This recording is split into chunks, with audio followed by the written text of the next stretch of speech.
आपको luxury apartment के नाम पे ना स्पेसिफिकेशन के नाम पे ठेंगा दिया जा रहा है। किसी भी प्रोजेक्ट में जहाँ पे 1 एकड़ में आपकी 100 फैमिलीज हैं या 90 फैमिलीज हैं या 110 फैमिलीज हैं, आप उसको लग्जरी कैसे कह सकते हो? तो अफोर्डेबल हाउसिंग में अगर आपको पर बिल्डिंग, अगर आपको पर अपार्टमेंट मतलब ना मान लीजिए 50 अपार्टमेंट के लिए आपको एक फ्लोर एक लिफ्ट मिल रही है, तो क्या लग्जरी में भी आपको 50 अपार्टमेंट के लिए एक लिफ्ट मिलनी चाहिए? प्रोजेक्ट को बोल रहे हो कि आपका लग्जरी प्रोजेक्ट है, तो क्या आप कूलर के फिटिंग्स मेरे को दे रहे हो? आप मेरे को किस क्वालिटी का मार्बल दे रहे हो? आप मेरे को किस क्वालिटी के मॉड्यूलर किचन दे रहे हो? ये सारी चीज़ें ना आपको बारीकी से समझना बहुत ज़रूरी है। ये ओपन एरिया, एमिनिटीज़, ठीक है, और क्लब का स्पेस, ये आपको बहुत इजीली हेल्प करेगा जज करने में कि एक्चुअल में क्या आपको लग्जरी के नाम पे बेवकूफ़ तो नहीं बनाया जा रहा है। Hi guys, this is your trusted real estate guide Abhay. और गाइस, आज मैं आपको दोबारा से मिलने आया हूँ एक और वैल्यू एडेड वीडियो के साथ, जिसमें डेफिनेटली मेरा कोई फाइनेंशियल बेनिफिट नहीं है। ठीक है गाइस, आज के वीडियो में मैं आपको बताऊंगा कि गुड़गांव में बिल्डर्स कैसे लग्जरी के नाम पे आपको बेवकूफ़ बना रहे हैं, कैसे उन प्रोजेक्ट्स को आपको अल्ट्रा लग्जरी या लग्जरी के नाम से मार्केट कर रहे हैं, जिन प्रोजेक्ट्स में बहुत कुछ इनहेरेंट चैलेंजेस हैं जो कि कभी भी एक लग्जरी प्रोजेक्ट में नहीं होने चाहिए। तो गाइज़, आज का वीडियो देखने के बाद आपको उन मेन 4-5 बातों के बारे में पता चल जाएगा, जिनके जानने के बाद आप ये बहुत इजीली जज कर सकते हो कि कोई प्रोजेक्ट में क्या आपको लग्जरी के नाम पे बिल्डर बेवकूफ़ बना रहा है। सो गाइस, सबसे पहले जो सबसे इम्पॉर्टेंट चीज़ है आपको लग्जरी प्रोजेक्ट्स में समझनी जो चाहिए, वो ये है कि आपको जो प्रोजेक्ट दिया जा रहा है उसमें डेंसिटी क्या है। आज की डेट में टीओडी के जितने नए लाइसेंस आ रहे हैं, वहाँ पे आपको सारे के सारे प्रोजेक्ट गाइस हाई डेंसिटी के ही मिल रहे हैं। अभी पीछे पुरी का प्रोजेक्ट आया था सेक्टर 111 में, वहाँ पे 6 एकड़ में 700 से ज़्यादा फ्लैट हैं। अभी गोदरेज का प्रोजेक्ट आया 89 में, वहाँ पे 14 एकड़ में 1300 समथिंग फ्लैट हैं। ठीक है, तो गाइस, किसी भी प्रोजेक्ट में जहाँ पे 1 एकड़ में आपकी 100 फैमिलीज़ हैं या 90 फैमिलीज़ हैं या 110 फैमिलीज़ हैं, आप उसको लग्जरी कैसे कह सकते हो? मतलब ना, मैं ये बिल्डर से भी हमेशा क्वेश्चन पूछता हूँ कि भाई, दिल्ली में सबसे ज़्यादा डेंस एरिया कौन सा है? जमुना पार। ठीक है, दिल्ली में सबसे कम डेंस एरिया कौन सा है? NDMC area. तो गाइज, जहाँ पे डेंसिटी कम होगी वहीं पर तो प्राइस ज़्यादा होगा। मतलब आप ये आज की डेट में प्रोजेक्ट मुझे बेच रहे हो जिसमें डेंसिटी भी ज़्यादा है और प्राइस भी ज़्यादा है, ये चीज़ मेरे को तो नहीं समझ में आती यार। और मतलब अगर मैं आपको एक क्लासिक एग्जांपल दूं डेंसिटी का और लग्जरी का, आपने मेरा एक वीडियो देखा होगा, मैंने बनाया था गंगा नंदका का प्रोजेक्ट गाइस। ठीक है, वहाँ पे गाइस आपके 8 एकड़ के प्रोजेक्ट में मात्र 300 अपार्टमेंट है। That is a density of about 35 units पर एकड़। ठीक है, अभी सेक्टर 80 में एक साउथ के बहुत बड़े डेवलपर का प्रोजेक्ट आने वाला है, वहाँ पे गाइज वो मतलब ना 31 एकड़ में 900 यूनिट बना रहे हैं। ठीक है, तो इसको बोलते हैं लग्जरी, इसको बोलते हैं डेंसिटी। तो मुझे ऐसा लगता है गाइज कि अगर आज की रेट में आप एक 4-5 करोड़ का फ्लैट देखने जा रहे हैं ना, तो आपको कई पुराने अंडर कंस्ट्रक्शन अपार्टमेंट्स में नए अपार्टमेंट से बहुत कम डेंसिटी मिलेगी। तो मेरे ख्याल से ये एक इंपॉर्टेंट पॉइंट है जो आपको कंसिडर करना चाहिए। उसके बाद गाइस, डेंसिटी से रिलेटेड एक और बड़ी इंपॉर्टेंट चीज़ आ जाती है कि मतलब एक अल्ट्रा लग्जरी कॉन्डो को एक नॉर्मल ग्रुप हाउसिंग से, सीजीएचएस से या बिल्डर फ्लोर से क्या चीज़ अलग बनाती है? वो अलग बनाती है डेंसिटी।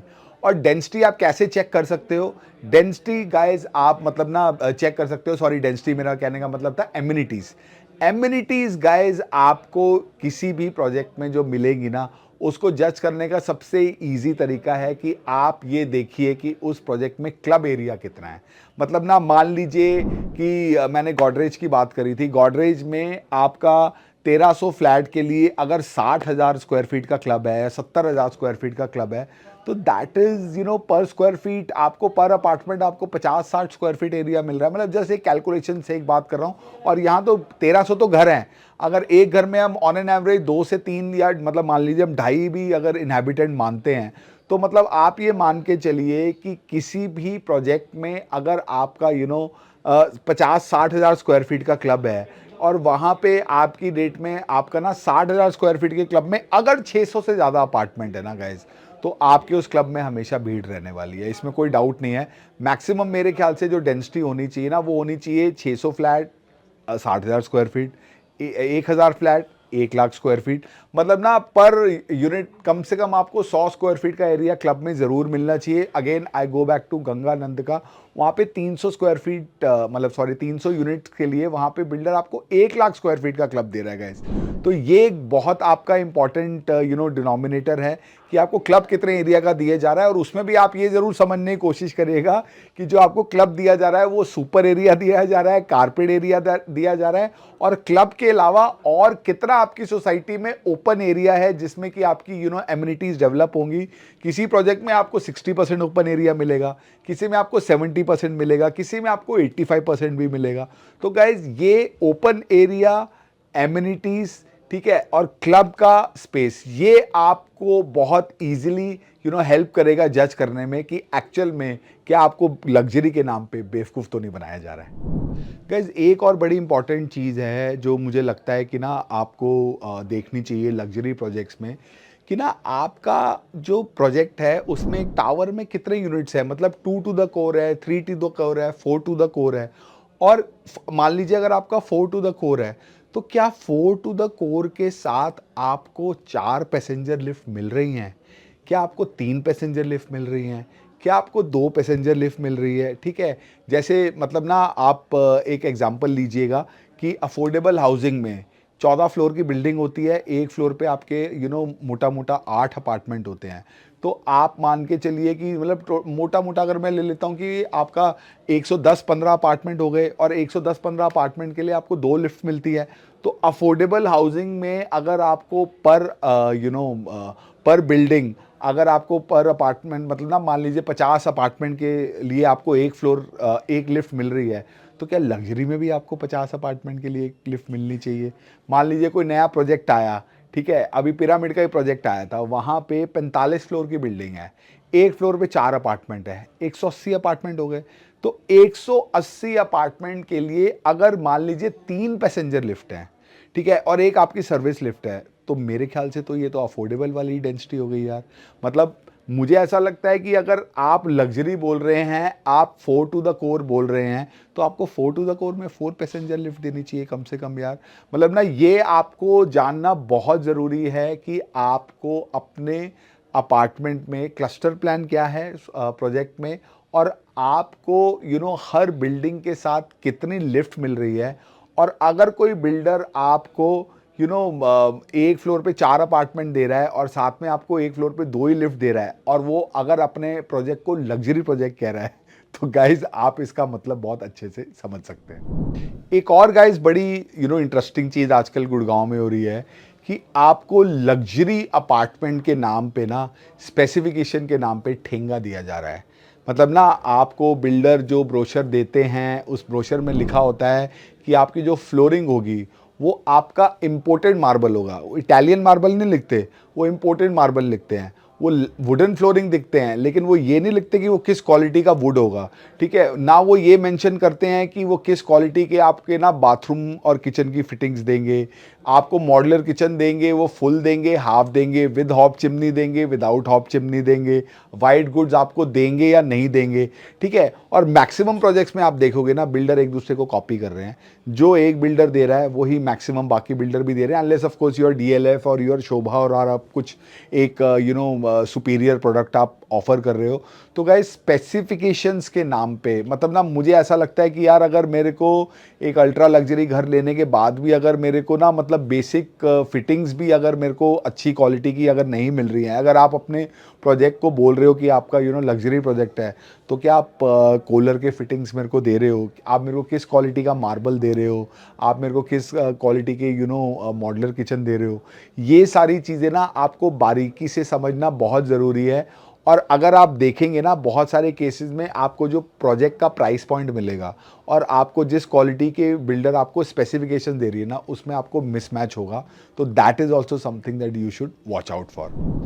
सो गाइज एक और बड़ी इंपॉर्टेंट चीज़ ना जो मुझे पीछे एक क्लाइंट ने ही पॉइंट आउट करी थी कि पीछे एक प्रोजेक्ट आया था, मैं मतलब ना नाम नहीं लेना चाहता, वहाँ पे आपको बिल्डर अंडरग्राउंड पार्किंग ही नहीं बना रहा है। वहाँ पे बिल्डर आपकी पार्किंग ही बना रहा है, पोडियम पार्किंग, ठीक है, क्योंकि वो वेटलैंड में प्रोजेक्ट बन रहा है और वहाँ पे बेसमेंट बनाने में दिक्कत है। तो मतलब ना पोडियम में अगर बिल्डर पार्किंग बना रहा है तो यार कितने पोडियम बना लेगा भाई, 1 लेवल, 2 लेवल, 3 लेवल, कितने लेवल बना लेगा, ठीक है।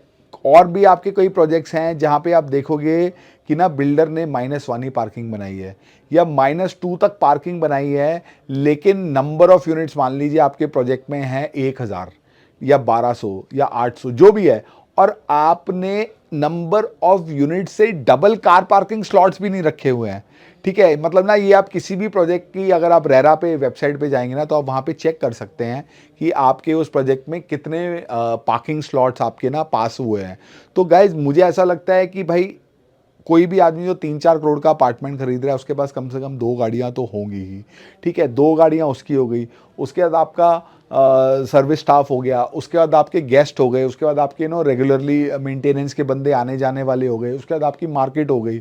तो गाइज आपको ये चेक आउट करना बहुत ज़रूरी है कि आपके प्रोजेक्ट के साथ के अंदर आपको, एक तो आपको अपार्टमेंट के साथ कितनी लिफ्ट दी जा रही है और आपके प्रोजेक्ट के अंदर टोटल कितना प्रोविजन है कार पार्किंग स्लॉट्स का, ना ये जानना बहुत ज़रूरी है गाइज। मतलब ना मेरा तो, मैं आपको क्या बोलूँ, अगर हम लोग we grown up in south Delhi में सन 2000 में जहाँ पे मैं रहता था GK1 में, वहाँ पे पार्किंग के लिए ना गोली चल गई थी, पड़ोसियों का झगड़ा हो गया था, न्यूज़पेपर में फ्रंट पेज पे आया था। तो मैं तो पिछले 25 साल से पार्किंग की प्रॉब्लम देख रहा हूँ, और आज अगर मेरे को 4-5-6 करोड़ का अपार्टमेंट लेना है और वहाँ पर भी मेरे को 5 साल बाद प्रॉब्लम लेने वाली है कि मेरे को ब्लैक में किसी से पार्किंग खरीदनी पड़ रही है या मेरे को पार्किंग की कंजेशन हो रही है, तो I think that will be very very disappointing for me, so guys मतलब ना ये एक ना ट्रेंड चल रहा है अभी मार्केट में, लग्जरी लग्जरी लग्जरी, सबको लग रहा है महंगे फ्लैट बिक रहे हैं, सबको लग रहा है 4 करोड़ का से कम का अपार्टमेंट मत लॉन्च करो।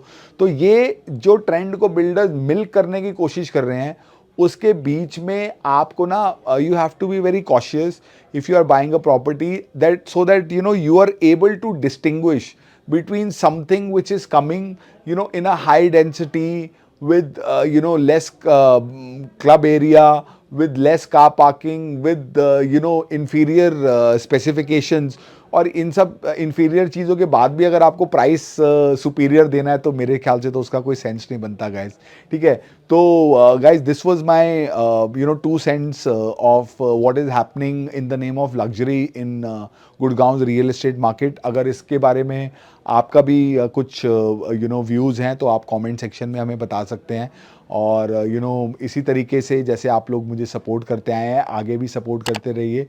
Please like, share and comment, and please subscribe to our YouTube channel. I will see you again very soon. Bye for now.